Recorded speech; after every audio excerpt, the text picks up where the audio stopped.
नमस्कार, मैं हूं चित्रा त्रिपाठी। शाम के 5 बजने वाले हैं। एबीपी न्यूज पर वक्त है सबसे बड़े डिबेट शो महादंगल का। पाकिस्तान में पाले गए आतंकवादियों ने पहलगाम में देश के 26 लोगों की हत्या कर दी थी। इसके बाद आतंक के खिलाफ भारत ने सबसे बड़ी कार्रवाई की। ऑपरेशन सिंदूर का 1 महीना पूरा हो चुका है। पूरी दुनिया को भारत ने यह संदेश दिया कि ऑपरेशन सिंदूर ही आतंकवाद के खिलाफ भारत की नई नीति है। भारत की बात दुनिया तक पहुंचाने और पाकिस्तान को बेनकाब करने के लिए हर पार्टी के 58 नेताओं को मिलाकर 7 प्रतिनिधिमंडल 33 देशों में भेजा गया। प्रतिनिधिमंडल में अलग अलग दल के लोग थे, लेकिन एकजुट होकर एक सुर में सभी ने पाकिस्तान की पोल खोलकर रख दी। हर मुद्दे पर सरकार को घेरने वाली पार्टी कांग्रेस के नेता शशि थरूर ने दुनिया के हर मंच पर पाकिस्तान को बेनकाब किया। ऑपरेशन सिंदूर को आतंकवाद के खिलाफ भारत की नीति बताया। साफ साफ संदेश दिया कि अगर भारत के नागरिकों की हत्या होगी तो भारत गुनहगारों को कभी नहीं छोड़ेगा। थरूर ने यह भी कहा कि प्रतिनिधि मंडल की पहल के बाद ही कोलंबिया का रुख भारत के पक्ष में आ गया और कोलंबिया ने भारत विरोधी अपना स्टैंड बदल दिया। सरकार पर हर वक्त निशाना साधने वाले ओवैसी ने भी अपने बयानों से देशभक्ति की बड़ी मिसाल पेश की और खूब तारीफें भी बटोरी। संघ प्रमुख मोहन भागवत ने भी पक्ष विपक्ष की एकजुटता की तारीफ की है और कहा है कि आपसी मतभेद भुलाकर जिस तरह हमने एकता दिखाई वो देश के लिए बड़ा संबल है। विदेश में तो विपक्ष के नेता एकजुट रहे, लेकिन देश में उनकी पार्टी सुरक्षा के मुद्दे पर, विदेश नीति के मुद्दे पर लगातार सरकार को घेर रही है। सवाल यह है कि विदेश में एकजुट, लेकिन देश में क्यों मची है सियासी फूट? कई ऐसे सवाल हैं जिसको लेकर करने वाले हैं चर्चा, लेकिन उसके पहले बयानों के बाण देश के भीतर कैसे दागे जा रहे हैं एक दूसरे पर, वो सुन लेते हैं। भारत माता की जय, भारत माता की जय, भारत माता की जय।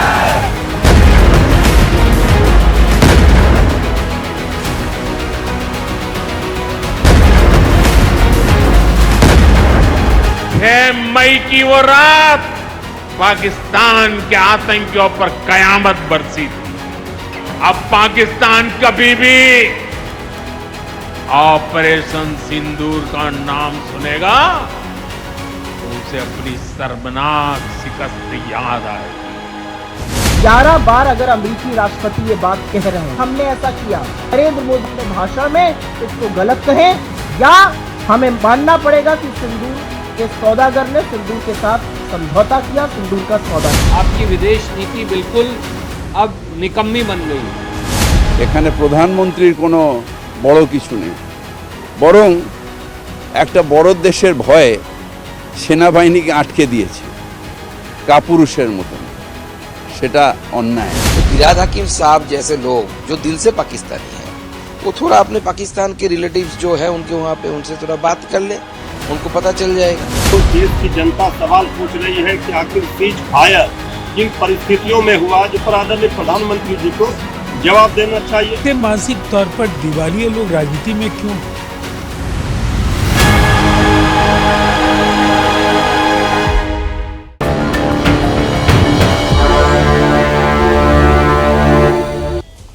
देश के भीतर अगर इस तरह की सियासी फूट रहेगी तो क्या एकजुटता को धक्का नहीं लगेगा?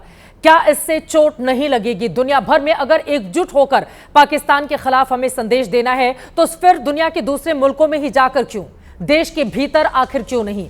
कई ऐसे सवाल हैं जिसको लेकर चर्चा करने वाले हैं। खास मेहमानों की मौजूदगी है, उनका परिचय आपसे करवा देती हूं। अजय आलोक जी, राष्ट्रीय प्रवक्ता भारतीय जनता पार्टी के हमारे साथ हैं। निशांत आनंद जी, आप राष्ट्रीय प्रवक्ता हैं, कांग्रेस पार्टी के जुड़ चुके हैं। अभिषेक झा जी, आप प्रवक्ता हैं, जेडीयू के हमारे साथ स्टूडियो में जुड़े हुए हैं। राजकुमार भाटी जी, आप प्रवक्ता हैं, समाजवादी पार्टी के, इस वक्त स्टूडियो में आ चुके हैं। संगीत रागी जी, प्रोफेसर डीयू के हमारे साथ मौजूद हैं। साथ ही किशोर तिवारी जी, आप नेता शिवसेना उद्धव गुट के हमारे साथ जुड़े हुए हैं। सभी का बहुत बहुत स्वागत है। सबसे पहले आपसे ही शुरुआत करते हुए अजय आलोक जी, विरोधी दलों के तमाम नेताओं को ले जाकर विदेशों में तो एकजुटता का संदेश दे पाने में सरकार पूरी तरह से कामयाब रही, लेकिन देश के भीतर इतना राजनीतिक घमासान क्यों छड़ा हुआ है? और विरोधी दल अगर आप लोगों से भी कोई सवाल कर लेते हैं तो आप लोग भी उनको आंखें दिखाने लगते हैं, ये कहते हुए कि पाकिस्तान की भाषा बोल रहे हैं। क्या इससे एकजुटता चोटिल नहीं होती है? अजय आलोक जी। देखिए, ऐसा है कि इस देश का इतिहास रहा है कि जब भी देश पे कोई विपदा आई है, आपदा आई है, युद्ध का माहौल भी बना है, तो आपसी राजनीतिक प्रतिद्वंद्विता छोड़ के सारे दल एक साथ हो जाते हैं, एक सुर में बोलते हैं, एक सुर में काम करते हैं। विडंबना है और दुर्भाग्य है इस देश का। वो एक शेर याद आता है मुझे कि सारी उम्र तू यही गलती करते रहा, दोष कच्छ बुद्धि का था, मतलब कछुआ बुद्धि, दोष कच्छ बुद्धि का था, तू नरेंद्र नरेंद्र करता रहा। सब चीज़ में नरेंद्र नरेंद्र करने की आदत हो गई। अरे आप किस चीज़ के लिए क्या बोल रहे हैं आपको ये समझ में आता है? आपकी भाषा को पाकिस्तान पार्लियामेंट इको करता है। कल पाकिस्तान के डिफेंस मिनिस्टर ने साहब की भाषा बोलते हुए कहा कि लीडर ऑफ अपोजिशन कह रहे हैं सरेंडर सरेंडर, इससे बड़ा सबूत क्या हो सकता है सरेंडर का? मतलब इस देश में एक ऐसे व्यक्ति की सुनी जा रही है जो मैं कहना चाहूँगा कि महान लापरवाह किस्म के इंसान है। मैं बताता हूँ, मैं तथ्यों के साथ बता दूंगा आपको। 2019 से 24 में लोकसभा अटेंडेंस 51%, 24 से लेकर अभी तक पता कर लीजिएगा चित्रा जी, इस आदमी ने अटेंडेंस रजिस्टर साइन करना बंद कर दिया ताकि रिकॉर्ड नहीं निकल सके। एक भी अटेंडेंस रजिस्टर साइन नहीं किया है। Total debates participation 8, total question पूछना 15, प्राइवेट बिल 0, और संसद में तमाम तरह की झूठ बोला है इन्होंने, जो कि संसद की गरिमा का अपमान है। प्रधानमंत्री के बारे में बोल दिया कि उन्होंने विदेश मंत्री को भेजा था डोनाल्ड ट्रंप के पास इन्विटेशन लाने के लिए। इन्होंने कह दिया कि सेनाध्यक्ष ने प्रधानमंत्री के स्टेटमेंट को डिसमिस कर दिया फ्लोर ऑफ द हाउस पे। ये तमाम तरीके की झूठ बोलते बोलते और उसके बाद यहाँ तक बोल गए कि हिंदू हिंसक होता है, जो लोग अपने आप को हिंदू कहते हैं वो हिंसा फैलाते हैं, वो हिंसा भड़काते हैं। मतलब ऐसी तमाम की बातें बोलकर एक लीडर ऑफ अपोजिशन के पद की गरिमा को तार तार करना ये कहीं से भी तर्कसंगत नहीं है। और आज उसी नेता के कारण आके कांग्रेस पार्टी अपना समूल वजूद, जो कांग्रेसी हैं वो आज भी देश के साथ खड़े हैं। राहुल गांधी इस सवाल से हटना नहीं चाहते ना कि सीजफायर का ऐलान किसके दबाव में हुआ था। ठीक है, और लगातार आप चूंकि बिहार से आते हैं, बिहार में भी जाकर राहुल गांधी की ओर से यही बयान दिया गया है। अब मैं जल्दी से टिप्पणी ले लेती हूं कांग्रेस पार्टी की। निशांत आनंद जी, अब सवाल यह है, कांग्रेस पार्टी के आप ही के नेता सलमान खुर्शीद विदेश में जाते हैं, खूब तारीफ करते हैं, 370 के मुद्दे पर वो बीजेपी को अप्रिशिएट करते हैं। शशि थरूर उनको लेकर अलग थलग कांग्रेस पार्टी पड़ती हुई दिखाई दी। थरूर ने कहा भारत कभी भी अपने नागरिकों की हत्या करने वालों को बिना सजा के छोड़ नहीं सकता। ज्ञाना से आप लोगों ने जब सीज फायर को लेकर सवाल खड़े किए, विदेश में जाकर सीज फायर पर उनका बयान कांग्रेस पार्टी से बिल्कुल उलट रहता है। कांग्रेस कंफ्यूज है क्या निशांत आनंद जी, कि विदेश में तो वाहवाही, देश के भीतर कांग्रेस के ही नेता सवाल खड़े करने लगते हैं?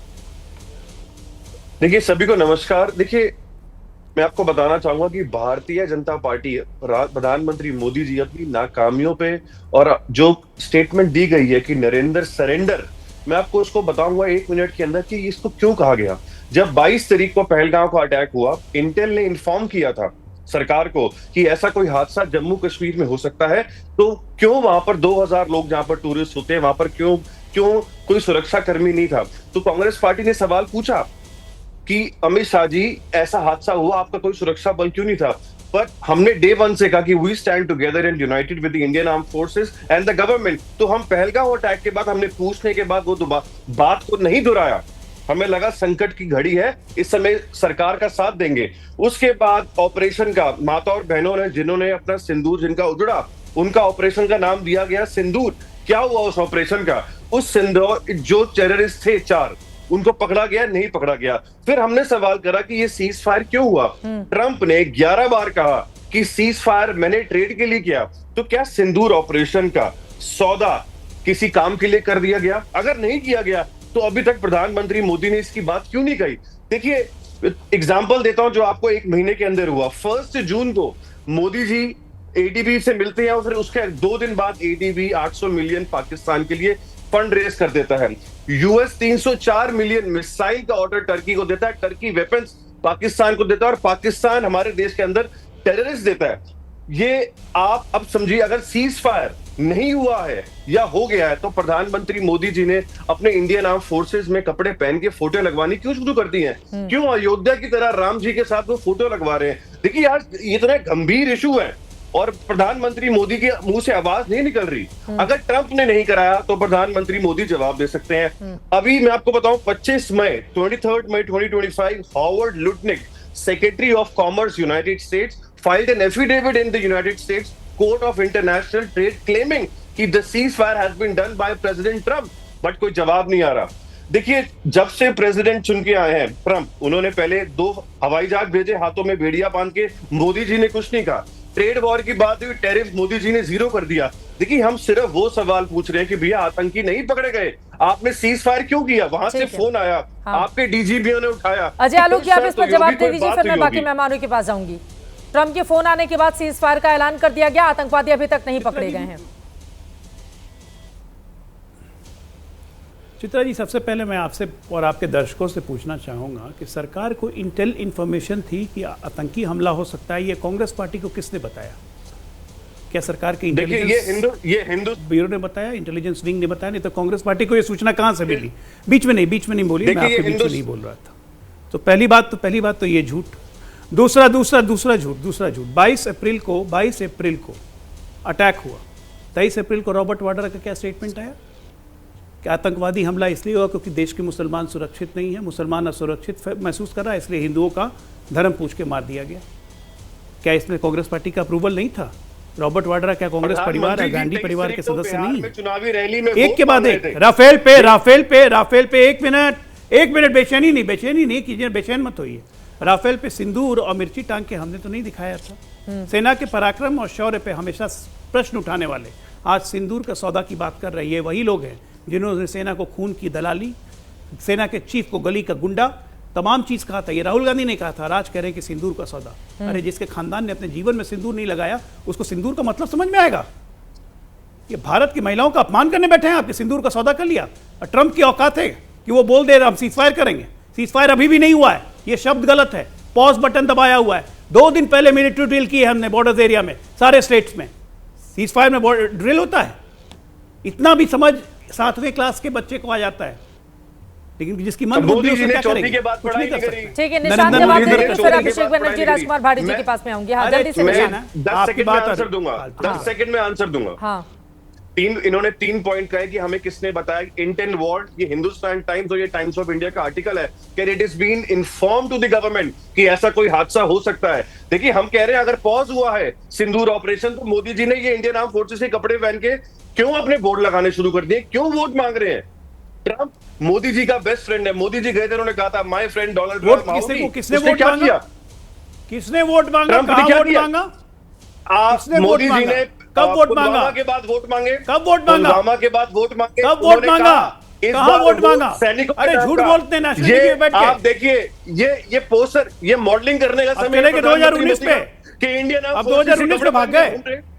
25 में कुछ नहीं मिला तो 2019 में भाग गए। मोदी को आप देखिए लगातार ये कांग्रेस प्रवक्ता अपने नेता के राह पे चल रहे हैं। झूठ पे झूठ, वो इनकी नसों में, गोएबल्स के सारे जीन्स इनमें घुस गए। सौदा ट्रंप के साथ किया, सिंदूर को अपनी नसों में डाला। गोएबल्स के सारे जीन्स हमारे देश में नहीं नसों में घुस गए। देखिए, ये भारतीय जनता पार्टी अनपढ़ों की पार्टी है। की फैक्ट्री प्रवक्ता आज ये बात करते हैं कि क्या आज पूरा दुनिया पूछ रही है कि क्या हुआ सिंदूर ऑपरेशन का, क्या हुआ? हर जगह से रिजेक्टेड लोग कांग्रेस पार्टी के गांधी परिवार में बैठ गए हैं, अनपढ़ों की पार्टी हम हैं। चलो ठीक है, व्यक्तिगत टिप्पणी नहीं, मुद्दे पर रहेंगे। ठीक है। लेकिन जब विदेशों में जाते हैं देश के नेता तो उनके सुर एकजुट नजर आते हैं, देश के भीतर आते ही अलग अलग क्यों हो जाते हैं? अभिषेक जी, पहले इस सवाल का जवाब आप दे दीजिए। विपक्ष को समझा पाने में सरकार क्या नाकामयाब रही? झगड़े का जवाब होता है चित्रा जी, रगड़े का कोई जवाब नहीं होता है। और 2 लाइनें इनको समर्पित हैं कि वो चेहरे के पीछे का चेहरा तुम्हारा, तुम्हें भी पता है हमें भी पता है, और तेरी सियासत के जन्नत का असली नजारा तुम्हें भी पता है हमें भी पता है। ये लोग मानने को तैयार ही नहीं है।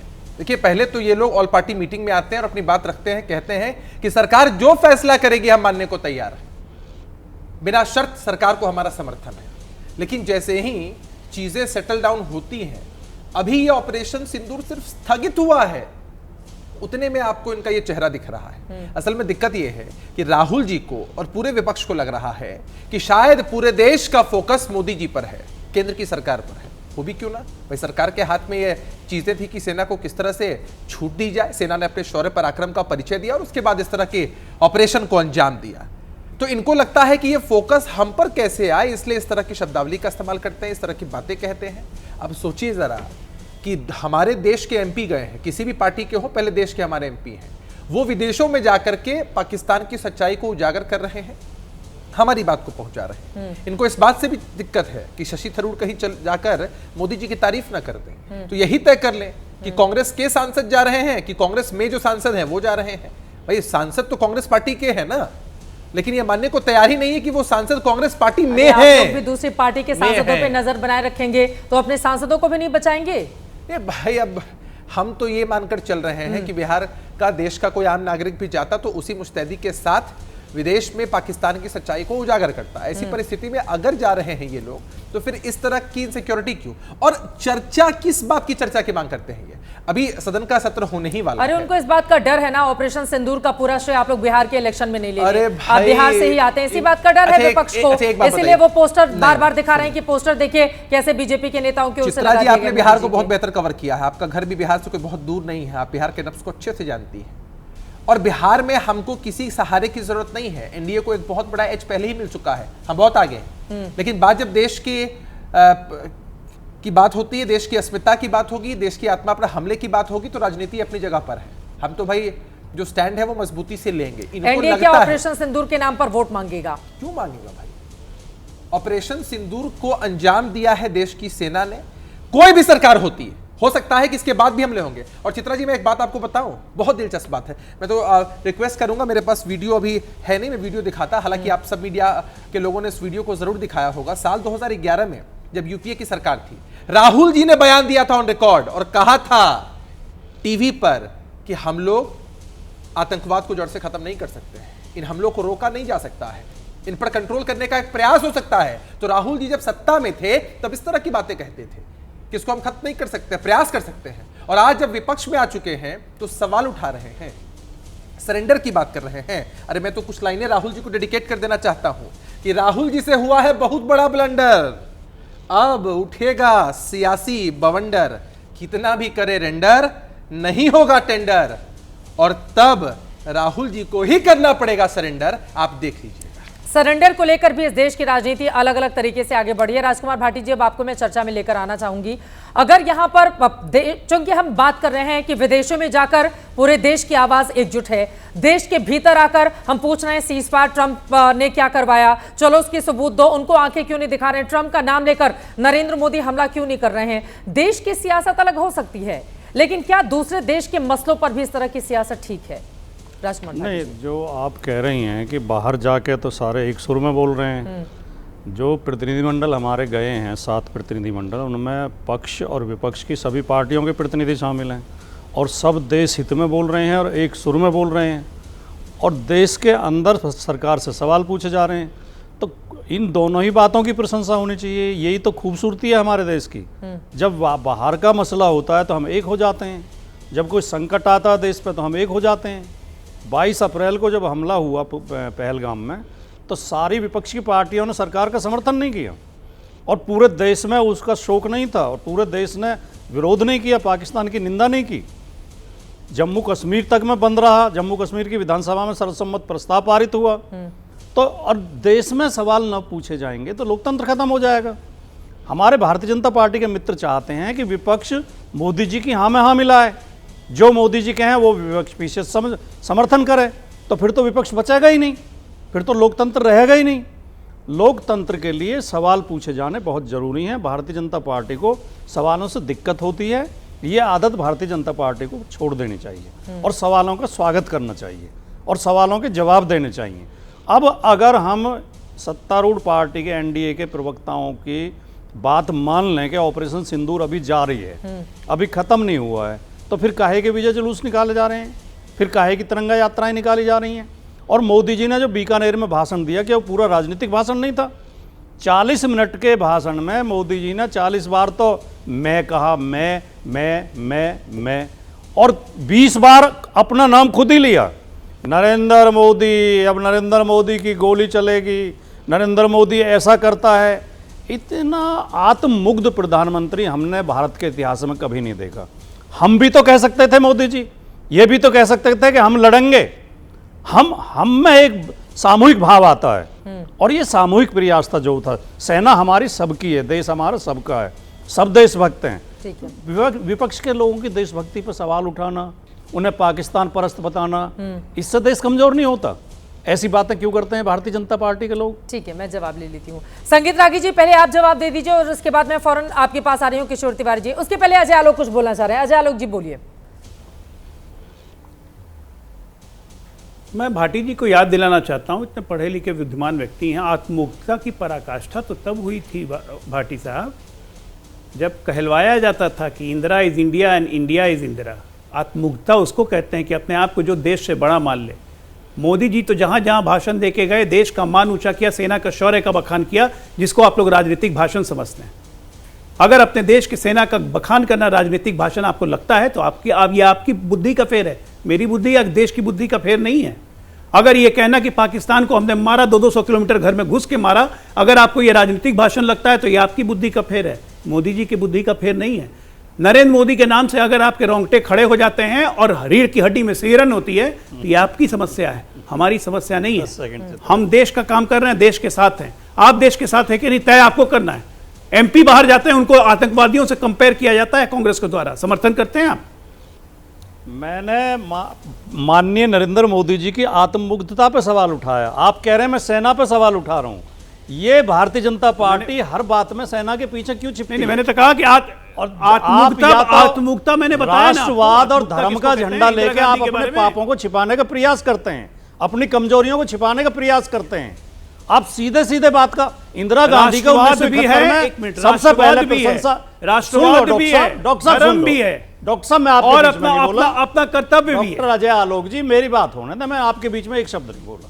1971 में सबसे पहले श्री अटल बिहारी वाजपेयी जी ने कहा था कि ये दुर्गा का अवतार है, क्योंकि इंदिरा गांधी ने शानदार काम किया था, बिल्कुल गलत कभी नहीं कहा था, पाकिस्तान के 2 टुकड़े किए थे। अगर मोदी जी कोई ऐसा रिजल्ट दे दें तो हम भी मोदी जी की तारीफ करेंगे, लेकिन केवल झूठा श्रेय लेने के लिए अगर मोदी जी आगे आते हैं तो आलोचना होगी, और ये विपक्ष का धर्म बनता है आलोचना करना, गलत बातों का विरोध करना, और ये लोकतंत्र के लिए बहुत जरूरी है। संगीत रागी जी। चित्रा जी, मैं पहले भी कहता था, और जिस दिन सर्वदलीय बैठक मीटिंग से बाहर निकल करके कांग्रेस का फोटो सेशन हुआ तो वो फोटो सेशन देखने लायक था, और मैंने उस समय ट्वीट किया था कि सही चरित्र और चेहरा कांग्रेस पार्टी का 1-2 दिन में निकल करके आ जाएगा, और वो निकल करके आना शुरू हो चुका है। सर्वदलीय बैठक के बाद वो चेहरा देखने लायक था, जिसमें रिपोर्ट किया गया था कि हमने पाकिस्तान के कितने ठिकानों को ध्वस्त किया है। राहुल गांधी कांग्रेस पार्टी पर लगा था कि बम फूटा हो, पाकिस्तान पर बम नहीं फूटा हो। ये फोटो, ये तस्वीर पूरा देश देख रहा है, और वो बराबर दिखाने की आवश्यकता है। दूसरी बात, देखिए, मुझे लगता है कि राहुल गांधी राजनीतिक कारणों से खींच बिटा रहे हैं। जैसा कि अभी कहा गया था कि भाई क्यों फोटो दिखा रहे हैं, क्यों? उनको पता है देश इस समय नरेंद्र मोदी के साथ खड़ा है। उनको पता है कि जो काम राजनीतिक शक्ति नरेंद्र मोदी ने दिखाया है, वो काम मनमोहन सिंह नहीं दिखा सके, वो काम नरसिंह राव ने नहीं दिखाया था। तो स्वाभाविक है कि ऐसी स्थिति में जब कंपेयर किया जाएगा तो नरेंद्र मोदी का जो व्यक्तित्व है वो एक हार्ड डिसीजन मेकर के रूप में एक कुशल नेतृत्व जो निकल करके उभर करके आया है, जो पाकिस्तान के अंदर घुस करके मारा है। और एक आदमी वो प्रधानमंत्री था जो डर करके सिकुड़ करके अपने तंबू में बैठ जाता था। तो दोनों के बीच में ये तुलना होगी। ये डर सता रहा है कांग्रेस पार्टी को और विपक्ष को, जैसा कि अभिषेक जी ने कहा कि इनको डर है कि पूरा का पूरा तंबू में डर करके कौन बैठ जाता था? कौन से प्रधानमंत्री तंबू में बैठ गए थे डर करके? कि भाई एक चीज मैं कहना चाहूंगा, देखिए, आने वाले दिनों में इस देश में राहुल गांधी वर्सेस बिलावल भुट्टो का कंपैरिजन होगा। भाई दोनों में मेधा शक्ति और दोनों में प्रखरता में कौन आगे तेज है। पाकिस्तान के अंदर जितना जग हंसाई बिलावल भुट्टो की होती है, वैसा ही जग हंसाई लगभग राहुल गांधी की बातों को लेकर के होता है। और चूंकि ये पारिवारिक पार्टी है, ये पारिवारिक पार्टी है, और अभी राजकुमार भाटी जी बात कर रहे थे कि व्यक्ति केंद्रित, अरे जिसका पार्टी ही व्यक्ति केंद्रित है, परिवार केंद्रित है। अखिलेश यादव में कोई और, अखिलेश यादव की पार्टी में कोई अध्यक्ष हो सकता है? लालू यादव परिवार से बाहर का, लालू प्रसाद यादव की पार्टी में कोई हो सकता है, कोई और का बड़ा नेता? ऐसी पार्टियां जब बात करती हैं तो लगता है कि ये अपना आत्ममंथन अंदर अपने झांक करके नहीं देखती हैं क्या? दरअसल दिक्कत क्या है विपक्ष को कि अभी जो नैरेटिव खड़ा हुआ था अटैक के बाद, पाकिस्तान पर अटैक के बाद, उसमें इनके सारे राजनीतिक समीकरण ध्वस्त होते हुए दिख रहे हैं। ठीक है, इनके सारे राजनीतिक जातीय विद्वेष का जो जहर इस देश में घोल रहे थे वो सारी चीजें इसमें खत्म हो जा रही है। हाँ। और उनको लग रहा है कि भारतीय जनता पार्टी को एक बहुत बड़ा राजनीतिक लाभ आने वाले दिनों में चुनाव तो आप भी आ गए ना, फिर लाभ पर आप भी आ गए के लिए। हाँ। राहुल गांधी इस प्रकार की बातें कर रहे हैं। भारतीय जनता पार्टी ने चुनाव में ऐसा वोट मांगा है तो, लेकिन आप अखिलेश यादव को देखिए ना, अखिलेश यादव ने क्या कहा, रोजगार नहीं बांट रहे हैं, सिंदूर बांट रहे हैं, प्रकार की टिप्पणी है। आपने देखा होगा कि पंजाब के मुख्यमंत्री की किस प्रकार की टिप्पणी थी, ठीक है, नरेंद्र मोदी का सिंदूर, जबकि किसी ने ऐसी बात नहीं कही है, इसके बावजूद भी इस प्रकार की अनर्गल बातें। ठीक है, तब अरे साहब बहुत सारी अनर्गल बातें तो बीजेपी के भी विजय शाह और न जाने कितने नेताओं की ओर से कही गई, उस पर भी कभी कुछ बोल लिया करिए आप लोग। मैं आऊंगी आपके पास एक बार जल्दी से किशोर तिवारी जी का रुख करते हुए। किशोर तिवारी जी, जब भी चूंकि अभी मौजूदा हालात की बार बार तुलना, और कांग्रेस पार्टी ने भी वही उचित समझा कि मनमोहन सिंह, नरसिम्हा राव, राजीव गांधी सभी को दरकिनार करके वो सीधे इंदिरा गांधी की बात करते हैं, 1971 में लेकर जाते हैं। बहुत सारी तस्वीरें भी कांग्रेस पार्टी की ओर से वायरल की गई। 1971 में युद्ध था, आतंकवाद के विरुद्ध नहीं था। अभी की जो स्थिति थी वो आतंकवाद के विरुद्ध लड़ाई थी। 100 आतंकवादियों को घर में घुसकर मार गिराया हमारी सेना ने। उसका श्रेय नरेंद्र मोदी या उनकी पार्टी अगर ले रही है, क्योंकि नेतृत्व उन्हीं का है। जैसे 1971 का आप लोग इंदिरा जी को देते हैं, तो मौजूदा वक्त में जो कुछ होगा उसका नरेंद्र मोदी को दिया जाएगा। तो इस बात पर क्यों आपत्ति? अब चित भी मेरी, पट भी मेरी। इंदिरा जी को तो श्रेय मिल जाए, नरेंद्र मोदी कहीं गलती से श्रेय ना लेकर चले जाएं। क्यों हो रही है देश के भीतर खालिश राजनीति?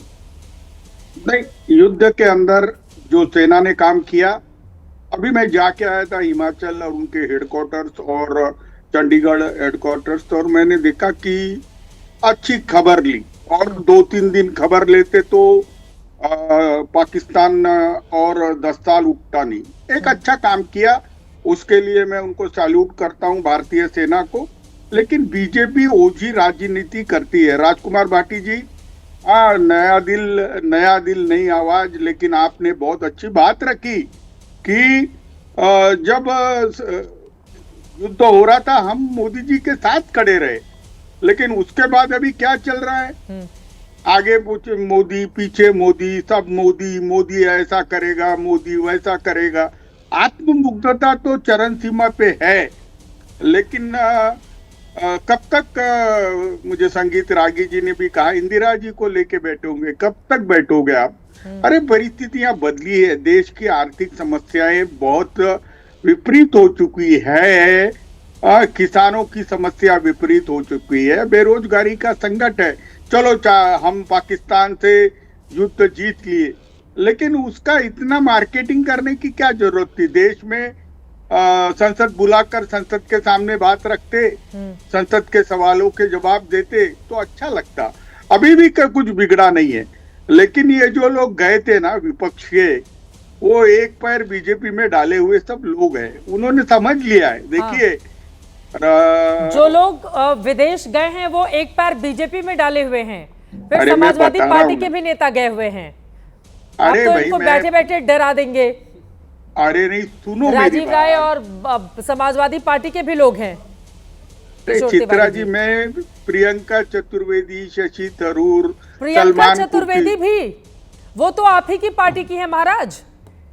हाँ चित्रा जी, इसलिए तो मैं बोल रहा हूँ, इन लोगों का राज्यसभा का जो कार्यकाल था वो समाप्त हो रहा है, और चापलूसी करके ये बीजेपी के थ्रू राज्यसभा में आना चाहते हैं, इसलिए तो इतनी बातें कर रहे हैं। चतुर्वेदी आप ही की पार्टी की हैं, आपकी पार्टी की हैं। अरे भाई, गद्दार तो गद्दारी होता है, किसी भी पार्टी में रहे। पहले ही गद्दार आप उनको बोलने लगे, अभी तो शिवसेना की ओर से कुछ अनाउंसमेंट राजकुमार भाटी जी पे डर रहे हैं। राजकुमार भाटी जी को ये तो अलग ही जा रहा है, ये तो अलग ही मामला जा रहा है। मुझे बोलना है, देखो चित्रा जी, समाजवादी पार्टी की भूमिका राम गोपाल यादव ने रखी है। अरे भाई मुझे बोलने दो। प्रियंका चतुर्वेदी की बातचीत हो गई है राज्यसभा टिकट के लिए बीजेपी से। नहीं, वो खुलासा कर रहे हैं, एक बार सुन लेते हैं। वो बहुत बड़ा खुलासा कर रहे हैं। प्रियंका चतुर्वेदी को राज्यसभा फिर से भेज रही है क्या बीजेपी? एक बार किशोर तिवारी जी बड़ा खुलासा कर रहे हैं, रागी साहब सुन लीजिए। प्रियंका चतुर्वेदी, शशि थरूर तो खैर चुने हुए प्रतिनिधि हैं, प्रियंका चतुर्वेदी बीजेपी में जा रही हैं। नहीं, देखो प्रियंका चतुर्वेदी का ऐसा हो गया कि महाराष्ट्र में विधायक हमारे 20 ही चुन के आए, कम से कम 48 विधायक चाहिए, तो ये कहां से चुन के आएंगी?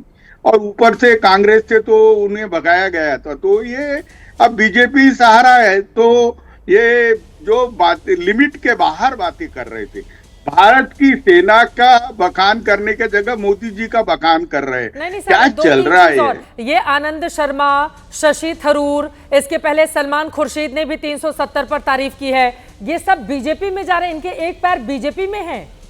किशोर तिवारी, मैं बताता हूँ, देखो इनकी एक टर्म थी, अब ये इनके एक अच्छे दिन थे, ये एक अच्छे नेता थे, लेकिन अभी ईडी सीबीआई इनके चक्कर में और जिस तरीके से कांग्रेस को बार बार पराजय हो रही, तो इन लोगों ने सोचा कि चलो मरते वक्त तो अपने को तिरंगे में ले जाए, ये अच्छी बात है। तो ये सब लोग है ना हताश निराश है, जैसा तुमको अजय लोग दिख रहे हैं। हाँ, अजय लोग भी हताश निराश है कि ऑपरेशन सिंदूर फेल हो गया। ऑपरेशन सिंदूर का जो सेल लगाया था बीजेपी ने, ये क्या बोलते, महाराष्ट्र में तो घर घर जाके सिंदूर बांटा, महाराष्ट्र में घर घर सिंदूर बांटा इन्होंने, घर घर सिंदूर बांटा। अजय लोग कहीं नहीं बांटा है, अरे घर घर सिंदूर बांटा। आज क्या हो गया इनको? बकवास सुनिएगा, किशोर तिवारी जी को आज कुछ हो गया है, मुझे लग रहा है। अरे नहीं, सच्चाई कड़वी रहती है, सच्चाई कड़वी रहती है। अरे चित्रा जी, अजय लोग को मत बोलने देना, बहुत नैराश्य में है वो, बहुत नैराश्य में, सब फेल हो गया।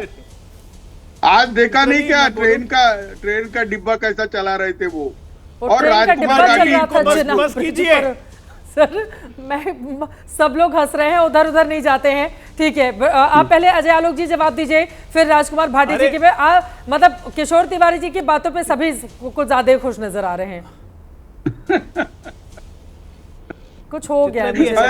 सुप्रीम कोर्ट और एनजीटी ने भी कहा था कि चित्रा जी सुप्रीम कोर्ट और एनजीटी दोनों ने कहा है कि 15 साल, सुप्रीम कोर्ट और एनजीटी दोनों ने कहा है 15 साल से ज्यादा पुराने वाहन को रोड पे नहीं चलने देना चाहिए। पता नहीं उद्धव ठाकरे कब समझेंगे। अरे रिटायरमेंट की उम्र आ गई है, अपनी पुत्री जैसी प्रियंका चतुर्वेदी को गद्दार कह रहे हैं ना, क्या कह रहे हैं, राज्यसभा क्या चली गई, इनको गजब उनसे दुश्मनी हो गई है। हम खेलने लगे प्रियंका चतुर्वेदी को। अपनी चिंता कीजिए महाराज, अपने ही लोगों को गाली देने लगते हैं, टेररिस्ट लोग अपने सांसदों को टेररिस्ट बुलाने लगते हैं कांग्रेसी, अपने सांसद को गद्दार कहने लगते हैं। अब बताइए मानसिक बैलेंस। अजय आलोक जी वो कह रहे हैं वो बुजुर्ग नहीं है, इस बात पर उनको आपत्ति है। मानसिक, अरे मैं हमारा अरे भाई मैं उनको तो हमेशा ओल्ड यंग मैन कहता हूँ, हमेशा कहता हूँ ओल्ड यंग मैन, लेकिन ओल्ड यंग मैन की सीमा होती है ना भाई। तुम एंटी डिप्रेसेंट लेके आए, ऑपरेशन सिंदूर फेल हो गया, घर घर सिंदूर बांट रहे हैं, मजाक समझा हुआ है क्या सिंदूर को? आप सिंदूर बांटते हैं क्या? आपके घर में कोई सिंदूर बांटता है किसी को?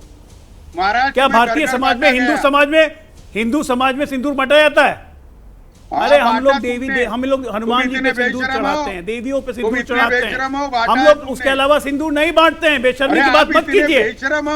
ये साठा तो पाठा बिहार में कहावत है, आप तो उससे ऊपर भी निकल गए महाराज। आप राहुल गांधी को आज फेल कर रहे हैं, आज आप राहुल गांधी को फेल कर रहे हैं। अरे सिंदूर का सेल, ये देखिए अब घर घर मोदी, घर घर सिंदूर कहां से आ गया? अरे ये नारे चल रहे थे यहाँ महाराष्ट्र में। मुझे आश्चर्य लगता है कि आप कभी आरएसएस में भी थे।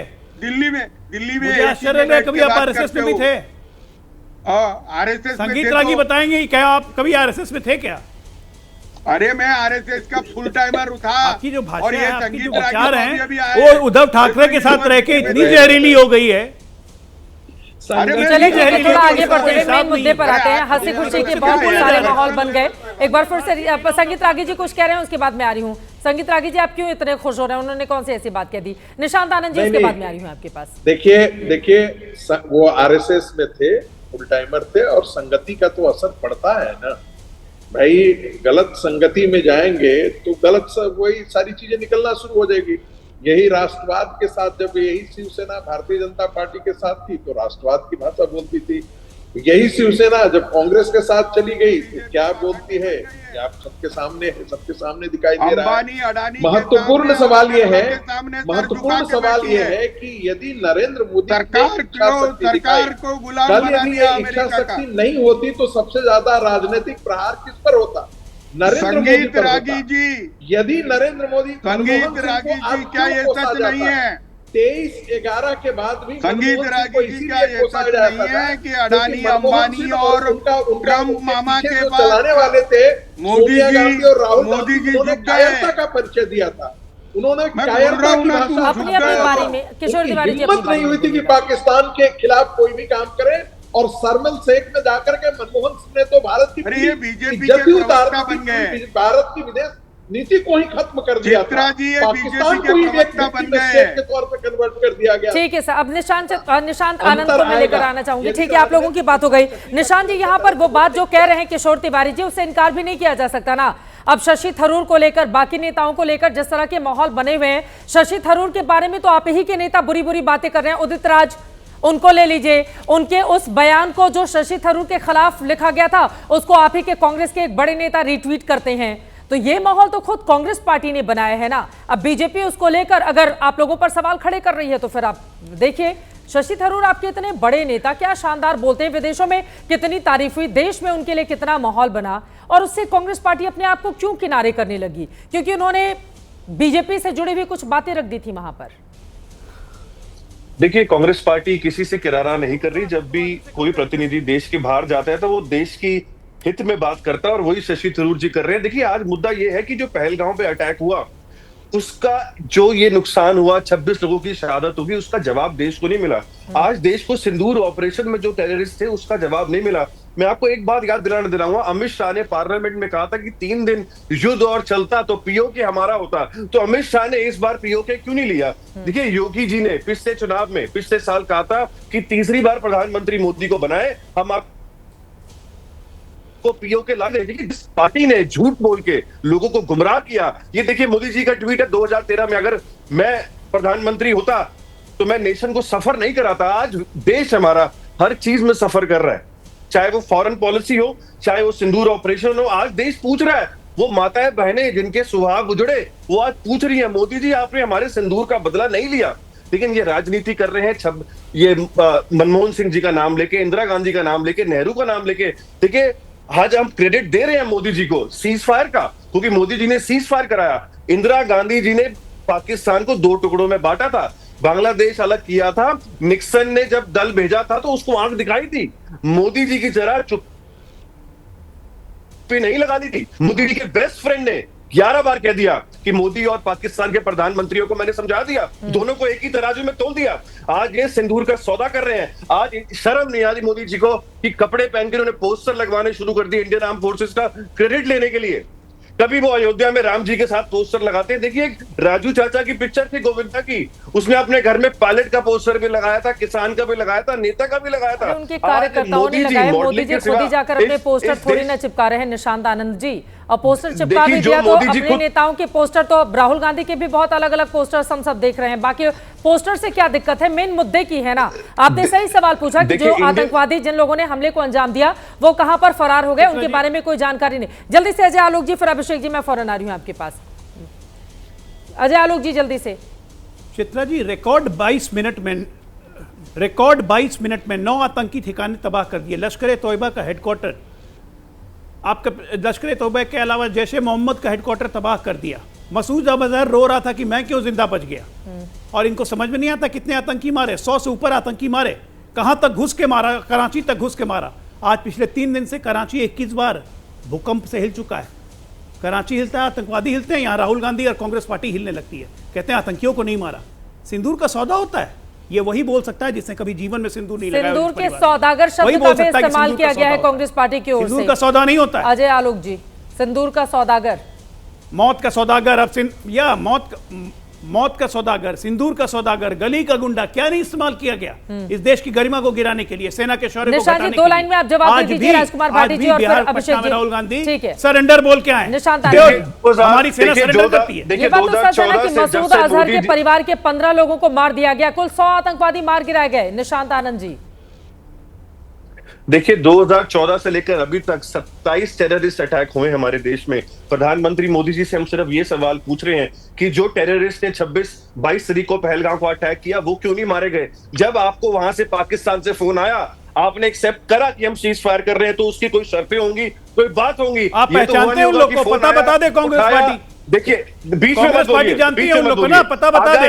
हाफिज सैयद, उन चारों आतंकवादियों का पता ठिकाना आप जानते होंगे ना। राहुल गांधी तो आतंकवादियों की आंख में आंख डाल के बात करते हैं। पार्टी ने कहा कि सर्वदलीय बैठक में मोदी जी आंख में आंख डाल के बात कर रहे थे ना, जब श्रीनगर गए थे। कांग्रेस पार्टी से मांगा गया बता दीजिए हमारी आर्मी की स्पीच दी थी। घर खानदान साफ कर आपका देश का प्रधानमंत्री कायर होता है, बेशर्मी की जवाब देता है, ना वो पाकिस्तान को जवाब देता है, ना वो अपनी माता और बहनों के सिंदूर ऑपरेशन का बदला ले पाता है। आज मोदी जी चुप्पी कर रहे हैं, झंडा लेके चल रहे हैं सड़क पे, लोगों को जवाब नहीं दे पा रहे 11 साल से। आज आप मुझे बताइए, क्या हमें पता है सीज फायर क्यों हुआ? क्या हमें पता है पहलगाम का अटैक की जो एरर हुआ, जो शहादत लोगों की 26 लोगों की किस वजह से हुई? सीज फायर नहीं हुआ है। क्यों जिम्मेवार? ये जो आंशिक सीज फायर है ये क्यों हुआ? ठीक है, एक बार अभिषेक जी को लेकर आना चाहूंगी। आप दोनों की बात हो गई है, ठीक है, जल्दी जल्दी से जवाब जान लेते हैं। वो पूछ रहे हैं कि ये जो आंशिक सीज फायर है ये क्यों किया गया? सबको मालूम है कि पाकिस्तान को झुकना पड़ा, गिड़गिड़ाना पड़ा, और जिस तरह से भारतीय सेना की तरफ से जवाबी कार्रवाई हुई, पाकिस्तान को लग गया कि भारत अब रुकने वाला नहीं। तो ये उनकी तरफ से एक प्रस्ताव था जिसको भारत ने स्वीकार किया और किसी के दबाव और प्रभाव में नहीं किया है। चित्रा जी, इस बात को समझना बेहद जरूरी है कि इससे पहले भी देश पे आतंकवादी हमले हुए हैं, सर्जिकल स्ट्राइक हुई है, एयर स्ट्राइक हुई है, लेकिन कभी ऐसा नहीं होता था कि पाकिस्तानी सेना आतंकियों को कवर देने के लिए चली आए। इस बार पाकिस्तानी सेना सामने आई है, तो भारत ने भी 100 किलोमीटर अंदर घुसकर मिसाइलें दागी हैं। तो पाकिस्तान को जब झुकना पड़ा तब जाकर यह सीज फायर हुआ है। फायर जो कार्रवाई थी वो सीज हुआ है, ये जो दिल में फायर है ना चित्रा जी, वो सीज नहीं हुआ है अभी तक। और जो हमारे सांसद घूम रहे थे वो बताने के लिए सक्षम है कि भारत कंप्लेन करने में विश्वास नहीं रखता, कार्रवाई करने में विश्वास रखता है, और पाकिस्तान की तरफ से अगर गलती होती है तो फिर हम किसी से पूछने नहीं जा रहे हैं, फिर से उसी लहजे में मुंहतोड़ जवाब दिया जाएगा। कोई न्यूक्लियर प्रेशर पाकिस्तान की तरफ से नहीं चलेगा। लेकिन इन बातों पर इनको भरोसा नहीं है ना। हम सीज फायर करें तो पहले पूछ ले राहुल गांधी जी से फोन करके, प्रधानमंत्री राहुल जी सीज फायर करें कि नहीं करें, साथ नहीं दिया। और आप किस बात का सरेंडर बोलते हैं राहुल जी? 1947 में जिन लोगों ने पाकिस्तान ऑक्यूपाइड कश्मीर को सरेंडर कर दिया था, वो आज हम 2025 वालों से सवाल पूछ रहे हैं। आप तो खुद ही सरेंडर की गाथा लिखने वाले लोग हैं, और आपके मन में तो ये बातें इसलिए कौंधती हैं क्योंकि आपको लगता है कि लाशों पर भी जितनी राजनीति हो सके हम कर लें। राजकुमार जी, अब आपके पास आते हुए देखिए, ऑपरेशन सिंदूर के बाद भारत का समर्थन, बार बार आप लोग ये सवाल पूछते हैं कि कौन आया देश के समर्थन में, किसी ने नहीं बोला। जर्मनी के विदेश मंत्री का बयान मैं देख रही हूं कि वो साथ हैं। एंड्री रुडेनको जो रूस के उप विदेश मंत्री हैं, उनका आतंकवाद के सभी रूपों के खिलाफ नई दिल्ली के साथ बिना किसी समझौते के संयुक्त लड़ाई के लिए अपनी निर्णायक प्रतिबद्धता उनकी ओर से दोहराई गई। जापान के विदेश मंत्री, यहां पर रक्षा मामलों के जो अध्यक्ष हैं अली रशीद अल नूमी, इसके अलावा फ्रांसीसी सीनेट के प्रतिनिधि मंडल, भारत में इजराइल के राजदूत, तमाम ऐसे लोग हैं जिससे कामयाबी मिली है जब विदेशों में जाकर भारत का पक्ष रखा गया है। और वहीं दूसरी तरफ खुद पाकिस्तान के प्रधानमंत्री कहते हैं कि भाई ब्रह्मोस ने पहले ही हमला कर दिया, हम तो हमले की तैयारी कर रहे थे, हमारे इतने ठिकाने मार गिरा। ये सब तो पाकिस्तान बोल रहा है ना, उसके बावजूद आप लोगों को भरोसा क्यों नहीं होता है कि हमने घुस कर मारा नहीं? और नरेंद्र मोदी के नेतृत्व में मारा? ये बयान अब आ रहे हैं नहीं, जिस समय 7, 8, 9 3 दिन जो ऑपरेशन चल रहा था, दोनों तरफ से पाकिस्तान ने भी हमारे ऊपर मिसाइल छोड़े, हमारी सेना ने बहुत शानदार काम किया, कोई संदेह नहीं है। तब तो कोई हमारे पक्ष में नहीं बोल रहा था, ना कोई हमारी मदद कर रहा था। पाकिस्तान की मदद करने वाले कई लोग खड़े थे, चीन पाकिस्तान की मदद कर रहा था, कई देश हथियार दे रहे थे पाकिस्तान को, और अमेरिका भी अंदरूनी तौर पर पाकिस्तान के साथ था। हमारी कूटनीति ऐसे क्यों फेल हुई है? जब 1971 में पाकिस्तान की तरफ से अमेरिका आ रहा था, रूस हमारी तरफ से खड़ा था, रूस ने अपना बेड़ा उतार दिया था। तो ये हमारी कूटनीतिक विफलता है। दूसरी बात, अभी अजय आलोक जी ने बहुत गैर जिम्मेदारीपूर्ण बात कही, अभी आपने ध्यान दिया या नहीं दिया, जब निशांत आनंद से वो ये पूछ रहे थे कि वो 4 आतंकवादी कहाँ हैं, ये आप बता सकते हो, वो आतंकवादी कौन थे, उनकी पहचान है आपको? तो ये काम विपक्ष का है या सरकार का है? ये सवाल विपक्ष से पूछा जाना चाहिए या सरकार से पूछा जाना चाहिए? फिर सरकार क्या कर रही है? इंटेलिजेंस तो आपके अधीन है, सेना तो आपके अधीन है, सुरक्षा अर्धसैनिक बल तो आपके अधीन है, पुलिस तो आपके अधीन है, जम्मू कश्मीर की पुलिस भी आपके अधीन है। डॉक्टर साहब आप बीच में बोलने की भैया गलत आदत है। कांग्रेस को कैसे पता ये किसी सरकार के लिए इससे ज्यादा गैर नहीं, अब ऐसा चिल्लाहट तो नहीं है। मैं चुप हो जाता हूँ, आप अपनी बात कह लो। भाटी साहब मैं चुप हो जाता हूँ। कांग्रेस पार्टी को कैसे, हाँ बिल्कुल मैं कह देता हूँ, फिर आप बोलिएगा। कांग्रेस पार्टी को कैसे पता चला कि वो चारों अभी तक मारे नहीं गए हैं?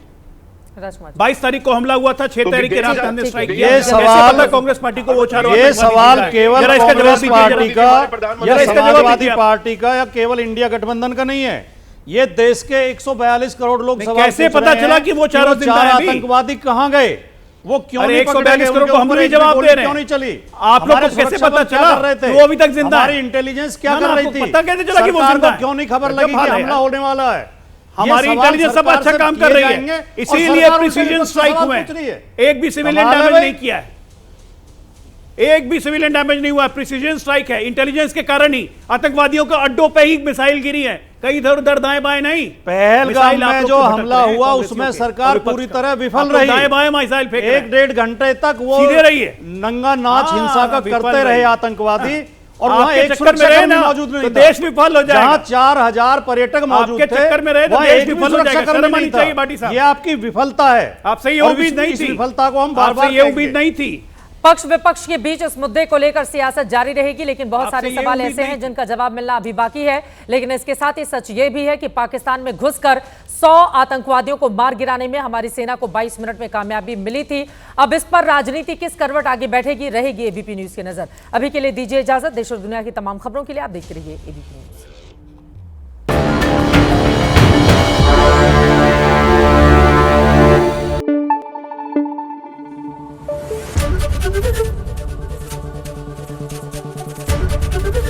एबीपी न्यूज आपको रखे आगे।